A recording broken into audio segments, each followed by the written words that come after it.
ఇష్యూస్లో మీరు చూస్తే సమాజ హితం కోసం కొన్ని పనులు చేస్తూ ఉంటాం. ఒకప్పుడు మీరు చూస్తే ఎన్టీ రామారావు గారి కళ ఒక క్యాన్సర్ హాస్పిటల్ ఉండాలని. మా అత్తగారు క్యాన్సర్తో చనిపోయారు. ఆ రోజు అమెరికాకు పోయి ట్రీట్మెంట్ తీసుకునే పరిస్థితికి వచ్చాం. అలాంటప్పుడు ఒక క్యాన్సర్ హాస్పిటల్ కానీ ట్రస్ట్ లెవెల్లో పెడితే బాగుంటుందని ఆలోచించి ట్రస్ట్ లెవెల్లో ప్రారంభించారు. దాన్ని బాగా డెవలప్ చేశాం. 10 ఏళ్లకు మునుపు బాలకృష్ణ గారికి ఇస్తే ఈరోజు one of the best cancer hospital in India trust లెవెల్లో వర్క్ చేసేది బసవతారకం క్యాన్సర్ హాస్పిటల్ అని చెప్పి కూడా నేను మీకు తెలియజేస్తున్నా. ఇలాంటివి ఎన్టీఆర్ మెమోరియల్ ట్రస్ట్ స్టార్ట్ చేశాం. నా ఆలోచన ఒకటే, మనం అందరం కూడా తిరిగి సమాజానికి ఇవ్వాల్సిన అవసరం ఉంది. మనం బాగుంటే చాలదు. ఆ ఆలోచనతోనే జిఎఫ్ఎస్టీ తయారు చేస్తే ఇటీవల కాలంలో నేను అధికారంలోకి వచ్చినాక 3వ కాన్ఫరెన్స్ పెట్టారు. ఇప్పుడిప్పుడే నేను ఒకటే చెప్పాను వీళ్ళకి కూడా, నా మీద ఆధారపడద్దండి, దీనికి ప్యాటర్న్ మాత్రం నేను. మీ తెలివితేటలతో మీరు ముందుకెళ్ళాలి. భారతదేశమే కాదు ప్రపంచం మొత్తం మెచ్చుకునే విధంగా మీరు పనిచేసి ఈ పేరు తెచ్చుకోవాల్సిందిగా టక్కర్ గారికి, సంజయ్ గుప్తా గారికి, కుటుంబరావు, రామనాథన్ గారికి నేను ఆదేశించాను. ఆ దిశగా వాళ్ళు పయనిస్తున్నారు. వారికి మనస్ఫూర్తిగా కంగ్రాచులేషన్స్, ఆల్ ది బెస్ట్. బాగా చేస్తున్నారు. ఇప్పుడు కూడా చూస్తే మా పొలిటికల్ మీటింగ్లో హాఫ్ అన్ అవర్ అయితే లేసి వెళ్ళిపోతారు, కానీ ఇక్కడంతా stakeholders are very keen. మీరు 3 గంటల నుంచి చూస్తున్నా పోటీపడి పార్టిసిపేట్ చేస్తున్నారంటే it is a very good experience. ఈరోజు మనం పెట్టుకున్న కాన్ఫరెన్స్ మీరు చూస్తే లైవ్ స్టాక్. ఇందులో లైవ్ స్టాక్లో ఇప్పుడే చాలా క్లియర్గా టక్కర్ గారు వీరందరూ ఎక్స్ప్లెయిన్ చేశారు. ఇందులో మీరు చూస్తే 42 లక్షల మంది లైవ్ స్టాక్ మీద కుటుంబాలు ఆధారపడుతున్నాయి. ఇందులో 3 కేటగిరీస్గా చేశారు వారు. ఆ 3 కేటగిరీస్గా మీరు చూస్తే దగ్గర డిఫరెంట్ కేటగిరీస్ కింద వారు ఒక ఎక్సర్సైజ్ చేసి ఆ 3 కేటగిరీస్ని కూడా కొంత హోంవర్క్ చేసి ఫైనలైజ్ చేశారు. అందులో మీరు చూసినప్పుడు చాలా, అంటే నేను కూడా చూస్తే ఈరోజు 13.5% జిఎస్టిపి కాంట్రిబ్యూషన్ ఒక్క లైవ్ స్టాక్ మీద వస్తుంది.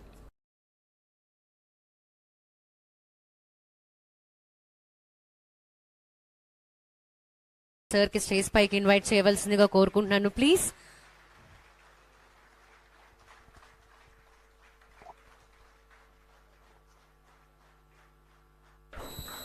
ఓకే అమ్మ.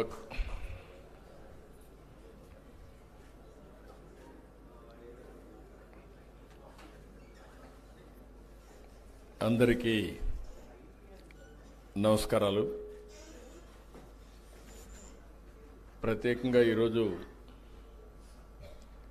జిఎఫ్ఎస్టీ తరపున డైరెక్టర్ జిఎఫ్ఎస్టీ ఎస్పీ టక్కర్ గారు, డైరెక్టర్ కుటుంబరావు గారు, సిఇఓ సంజయ్ గుప్తా గారు, ఎగ్జిక్యూటివ్ వైస్ చైర్మన్ రామ్నాథ్ గారు, సహచార మంత్రివర్గ సభ్యులు అచ్చెన్నాయుడు గారు, అదే మరి శ్రీనివాస్ గారు, గౌరవ శాసనసభ్యులు రామ్మోహన్ రావు గారు, చీఫ్ సెక్రటరీ గారు, అదే మరిగా అగ్రికల్చర్ సెక్రటరీ రాజశేఖర్ గారు,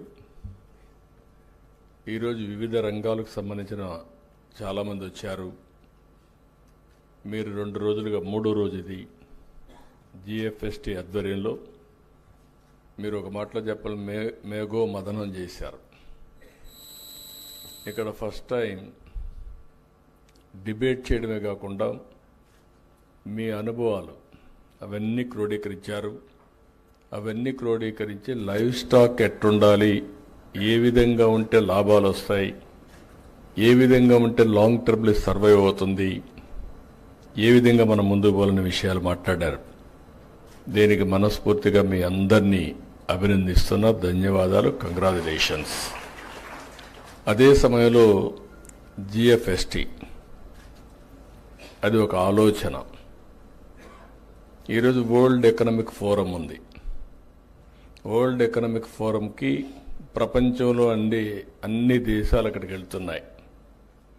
అక్కడికి వెళ్ళినప్పుడు నెట్వర్కింగ్, నాలెడ్జ్ షేరింగ్, అదే సమయంలో ఒకరినొకరు పరిచయాలు చేసుకోవడం కాకుండా ఎంఓయూలు చేసుకోవడం, ఇలాంటి అనేక కార్యక్రమాలు జరుగుతాయి. ఒకసారి అక్కడికి వెళ్తే అన్ని దేశాలు తిరిగే పని ఉండదు. మనం ఎవరిని కావాలంటే వాళ్ళని కలిసి మన బిజినెస్ ఒకసారి రెన్యూ చేసుకొని కొత్త విషయాలు నేర్చుకొని మనం వస్తూ ఉంటాం. అందుకే 95 నుంచి నేను ఎప్పుడూ చెప్తా ఉంటాను, ఒక విద్యార్థిగా నేను ఉంటాను, అనునిత్యం నేర్చుకుంటానని చెప్పాను. అదేవిధంగా ప్రతి సంవత్సరం కూడా వెళ్తాను. ఈ సంవత్సరం కూడా మళ్ళీ వెళ్ళొచ్చాను. దానివల్ల అనేక విషయాల్ని రెన్యూ చేసుకునే అవకాశం వస్తుంది. అయితే ఇక్కడ జిఎఫ్ఎస్టీ అనేది మీరు చూస్తే ఈరోజు ఈ పేరే global forum for sustainable transformation. ఇది ఏదో ఒక ఆంధ్రప్రదేశ్కి కన్ఫైన్డ్ కావడం కాదు. ఇది ఒక ప్రూఫ్ ఆఫ్ కాన్సెప్ట్గా ఉండాలి. ఇది ఒక గ్లోబల్ ఫోరమ్గా ఉండాలి. ఈరోజు టెక్నాలజీ మెచ్యూర్ అయింది. దీన్ని ఏ విధంగా ఆలోచించాలో ఆలోచించి ఒక 5-6 సంవత్సరాల కంటే ముందు ఈ ఆర్గనైజేషన్ స్టార్ట్ చేశాం. ఇక్కడ డబ్బులు ముఖ్యం కాదు, టెక్నాలజీ ఈజ్ అవైలబుల్ నౌ. మొన్నటి వరకైతే మనం క్వాంటమ్ వ్యాలీ గురించి, క్వాంటమ్ కంప్యూటింగ్ గురించి మాట్లాడలేదు. హైదరాబాద్లో ఆ రోజు నేను స్టార్ట్ చేసింది ఐటెక్ సిటీ విత్ ఐటీతో స్టార్ట్ చేస్తే ఎగ్జాక్ట్గా 25 సంవత్సరాలు. ఈరోజు ప్రపంచంలో ఎక్కడికి పోయినా అక్కడ భారతీయులు ఉన్నారు, అందులో తెలుగు వాళ్ళు ఉన్నారు. హైయెస్ట్ పర్ క్యాపిటా ఇన్కమ్ సాధించిన ఏకైక వ్యక్తులు ఎవరంటే భారతీయులు అని చెప్పి కూడా నేను మీకు తెలియజేస్తున్నా. అమెరికాకు పోయినా, ఆస్ట్రేలియాకు పోయినా, ఎక్కడికి పోయినా అందులో 35% తెలుగు వాళ్ళు ఉన్నారు. దీనికి కారణం సింపుల్గా మీరు అందరూ ఆలోచిస్తే, మనం ఆర్థిక సంస్కరణలు 91లో వచ్చాయి. అంతవరకు లైసెన్స్ రాజ్యం ఉండేది. ఏ పని చేయాలన్నా గవర్నమెంట్ పర్మిషన్ ఇస్తేనే ఆ పని చేసేవాళ్ళం. ఎప్పుడైతే ఆర్థిక సంస్కరణలు వచ్చాయో లిబరలైజేషన్ స్టార్ట్ అయింది. అదే సమయంలో మన దేశంలో ఐటీ అప్పుడప్పుడే ఎవాల్వ్ అవుతుంది. ఆ దాన్ని మనం అడ్వాంటేజ్గా తీసుకున్నాం. అంటే ప్రపంచంలోనే ఐటీ ఫస్ట్ మూవర్ అడ్వాంటేజ్ తీసుకున్న దేశం, అందులో రాష్ట్రం ఆంధ్రప్రదేశ్ అని చెప్పి కూడా నేను మీకు తెలియజేస్తున్నా. అది అనదర్ అడ్వాంటేజ్. అక్కడి నుంచి మూడో అడ్వాంటేజ్ మీరు చూస్తే డెమోగ్రఫిక్ డివిడెంట్. ప్రపంచంలో యంగ్స్టర్స్ ఎక్కువ ఉండే దేశం భారతదేశం. ఒకప్పుడు నేను ఫ్యామిలీ ప్లానింగ్ మాట్లాడా, ఇప్పుడు నేను పాపులేషన్ మేనేజ్మెంట్ మాట్లాడుతున్నా. ఆ రోజు నేనే చేశా, ఈరోజు మళ్ళీ నేనే చేస్తున్నానంటే భవిష్యత్తును ఆలోచించి ఇలాంటి నిర్ణయాలు చేస్తున్నాం. దీనివల్ల జరిగినటువంటి డెవలప్మెంట్ మీరు ఒక్కసారి చూస్తే, ఎప్పుడైతే ఎకనామిక్ రిఫార్మ్స్ వచ్చాయో పబ్లిక్ ప్రైవేట్ పార్ట్నర్షిప్ వచ్చింది. అంత మునుపు ప్రభుత్వాలు డబ్బులు లేవు, మేమేమి చేయలేము అని చెప్పే దగ్గర నుంచి పబ్లిక్ ప్రైవేట్ పార్ట్నర్షిప్తో ఏ పనైనా కూడా సుజావుగా చేసే పరిస్థితికి వచ్చారు. ఒక రోడ్డు కావాలి, ఒక టెలిఫోన్ సర్వీస్ కావాలి, పవర్ కావాలి, లేకపోతే ఒకటి రెండు కాదు, అనేక సేవలు అందించడం దీంట్లో ప్రారంభమైంది. దీంతో వెల్త్ పెద్ద ఎత్తున క్రియేట్ అయింది, ప్రజలకు సదుపాయాలు వచ్చాయి. ఒకప్పుడు విశాఖపట్నం నుంచి విజయవాడకు రావాలంటే నరక యాతనగా ఉండేది.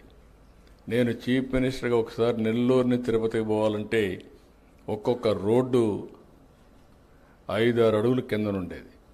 గుంతలు, గోతులు చాలా భయంకరంగా ఉండేటివి. దీనివల్ల ఏదైతే ఇప్పుడు నేషనల్ హైవేస్ చూస్తే one of the best roads వచ్చాయి. ఒక విధంగా చెప్పాలంటే ఒకసారి సంతోషం. మలేషియాని చూశాను నేను ఆ రోజుట్లో. చిన్న దేశం, బుడ్డ దేశం, 2 కోట్ల జనాభా. వాళ్ళది east west corridor 8 lane road. ఇది ఎర్లీ 90s. అది చూసిన తర్వాత మన దేశం ఎందుకు మరి చేయలేకపోతుందంటే ఆనాడుండే ప్రధానమంత్రితో గట్టిగా పట్టుబడితే నేను పదే పనిగా చెప్తే లాస్ట్లో ఈయన first road proof of concept వేసాం నెల్లూరు నుంచి చెన్నై వరకు. ఆ తర్వాత గోల్డెన్ క్వాడ్రిలేటరల్ రోడ్ వచ్చింది. ఇప్పుడు ఏ డిస్ట్రిక్ట్ పోయినా నేషనల్ హైవేస్ వచ్చాయి, బ్రహ్మాండంగా ఇన్ఫ్రాస్ట్రక్చర్ వచ్చింది.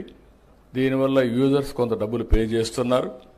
దానివల్ల వాళ్ళకి కంఫర్ట్ వస్తుంది, టైం సేవింగ్, పెట్రోల్ ఆదా అవుతుంది, లేకపోతే రైడింగ్ కంఫర్ట్ వస్తుంది, అనేక బెనిఫిట్స్ వచ్చే పరిస్థితి వచ్చింది. దీనన్నిటి వల్ల బెటర్ లివింగ్ స్టాండర్డ్స్ వచ్చాయి ప్రజలకి, కమ్యూనికేషన్లోనే లేకుంటే ఏ విషయంలో, అన్ని విషయాల్లో. అయితే ఈరోజు మనం గుర్తుపెట్టుకోవాల్సింది హ్యావ్స్ అండ్ హ్యావ్ నాట్స్ మధ్య డబ్బులుండే వాళ్ళ దగ్గర ఎక్కువ డబ్బులు వెళ్ళిపోతున్నాయి, డబ్బులు లేని వాళ్ళు పేదరికంలోనే ఉన్నారు.